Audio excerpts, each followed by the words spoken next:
प्रिय दोस्तों नमस्कार। भारतीय टुडे 21 से मैं आरपी पंडित आपके साथ हूँ।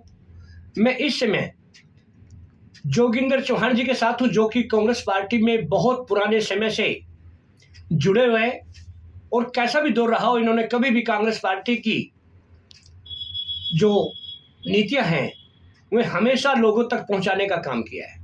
तो चौहान साहब, जैसे कि 4-5 राज्यों में कांग्रेस पार्टी को जो उम्मीद थी उस तरह के नतीजे नहीं आए, तो कांग्रेस पार्टी क्या विचार कर रही है इस पर?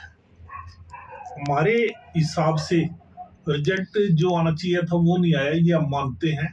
और जनता का फैसला सर्वमान्य होता है, हम जनता के फैसले पे फूल चढ़ाते हैं। ये जनता का फैसला था। तो जैसे वोट तो कांग्रेस पार्टी को करीब 10 लाख ज़्यादा मिल गया जी बीजेपी से 5 राज्यों में, लेकिन फिर भी आपके कैंडिडेट तो काफ़ी हारे हैं। कांग्रेस पे झूठ नहीं बोलना आता। हमारी पार्टी कभी झूठ पे वोट नहीं लेती और भाजपा झूठ पे झूठ बोलती गई और लोग इनके बकाये में 2014 में भी आए, 2019 में भी आए और 2023 में भी आ गए। और इनके कोई भी वादे जो आज तक भाजपा ने करे हैं कोई भी पूरा नहीं होया, ना होगा। ये है भाजपा का वास्तविक चेहरा और कांग्रेस जो बोलते है वो करती है। अच्छा, अगर जैसे चौहान साहब 2024 में आगामी लोकसभा चुनाव आ रहे हैं, उसमें 10 सीटों पर बीजेपी है हरियाणा में, और अगर फिर लोग बीजेपी के बहकावे में आ गए तो क्या आपकी जो सेना है वो उससे टक्कर ले रही है? हमारा राहुल गांधी जी ने पद यात्रा करते हुए हाथ से हाथ जोड़ प्रोग्राम शुरू कराया था, जो कि अब पूरा सीरियस होकर हर गांव वाइज, हम जिले वाइज, ब्लॉक वाइज अपनी यूनिट तैयार करके, अपने आदमियों को तैयार करके वे गांव गांव काट रहे हैं।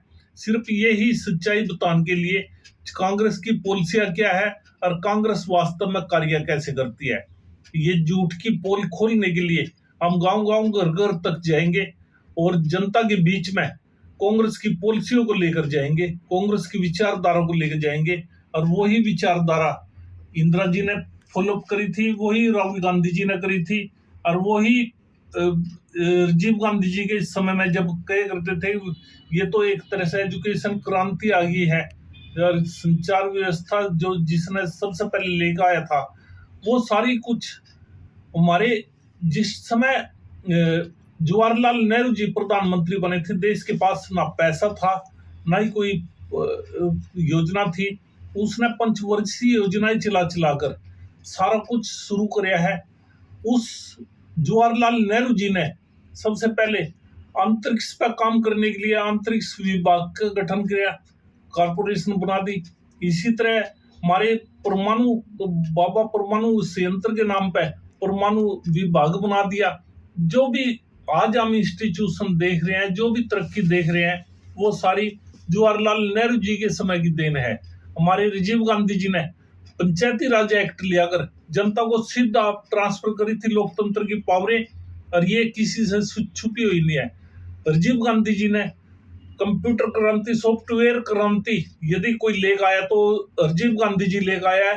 राजीव गांधी जी का मुकाबला ना तो इस देश में कोई कर पाया, ना ही भाजपा के नेता कर पाते। सिर्फ हमारे नेता उस चीज को बोल नहीं पाए जो अब बोले जाएगा। अब हम जनता के बीच में राजीव गांधी जी के विचार, जवाहरलाल नेहरू जी के विचार लेकर, इंदिरा जी की विचारधारा को लेकर जनता के बीच में जाएंगे।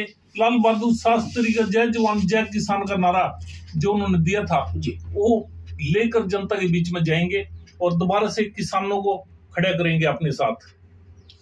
तो देखिए, चौहान जी ने पुरानी सभी नीतियों को बताते हुए यही कहा कि जब देश के पास कुछ भी नहीं था तब कांग्रेस पार्टी ने देश को बहुत कुछ दिया, और ऐसी छोटी से लेकर बड़ी सभी नीतियों को हम जन जन तक जाकर पहुंचाएंगे। और आने वाला समय जितना भी जो लोकसभा चुनाव होगा उसमें हम कांग्रेस का वजूद बढ़ाएंगे। इनका मतलब यही है कहने का। तो हम चौहान साहब से फिर इसी तरह वार्ता करते रहेंगे। तब तक के लिए जय हिंद, जय भारत।